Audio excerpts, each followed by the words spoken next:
My journey with my ex-wife and her daughter has been anything but easy, and it has left scars that still sting to this day.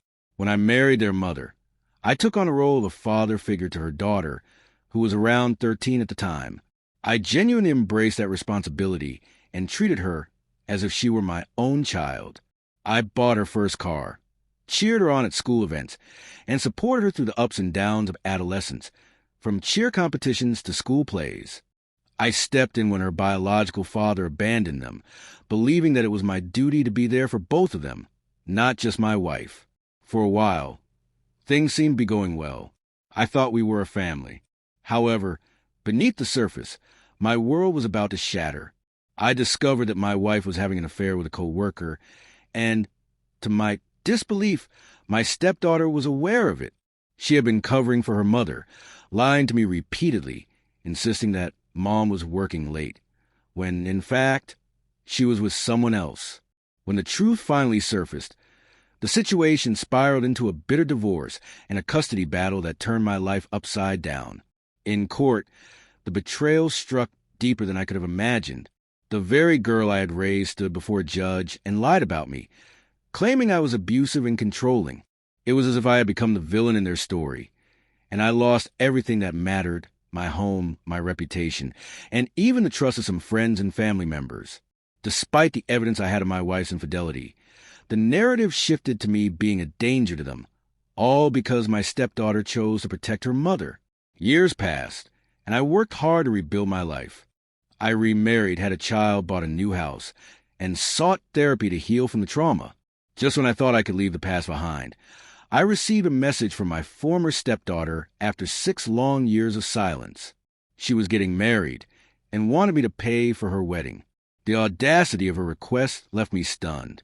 She claimed that I owed her this because I had abandoned her and her mother, suggesting that I had replaced them with my new family. It felt absurd and deeply insulting.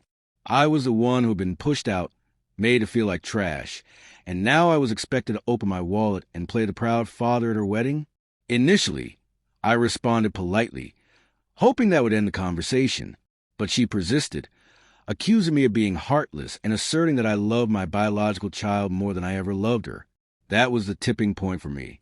I reminded her of all the moments I had been there for her, when her biological father was absent, when she was ill, and during significant milestones like prom. I had been a constant presence in her life until she and her mother made sure I no longer had a place in it.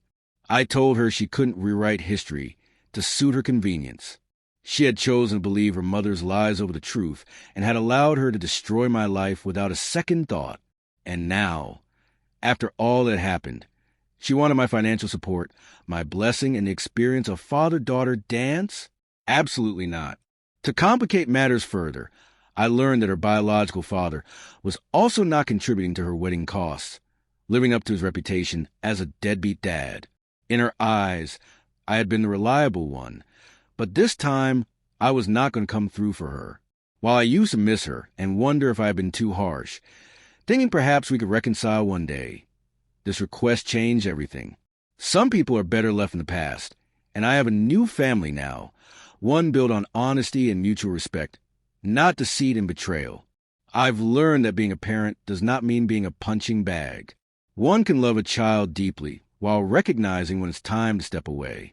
So, I stood firm in my decision not to pay for her wedding, and I won't lose a moment of sleep over it.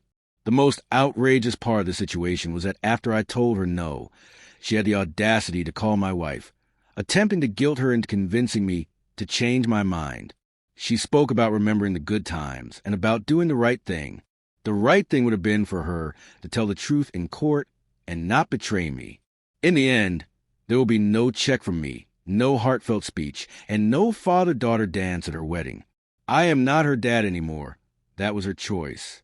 Now, I'm just a man enjoying a cold beer and a clear conscience, and frankly, that feels pretty good. Cheers to that.